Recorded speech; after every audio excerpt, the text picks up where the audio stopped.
কারবালার কথা শুনে কারবালার কথা শুনে বুক ফেটে যায় রে কি দোষে হুসাইন শহীদ হলো কারবালায় রে কি দোষে হুসাইন শহীদ হলো কারবালায় রে দোষী মহরম দিনে হুসাইনের কুরবানি জিনো ইনসান ওর গালিমান ঝরিয়েছে চোখের পানি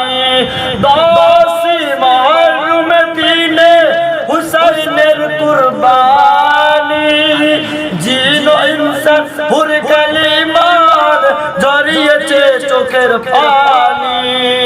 ছোট নিচে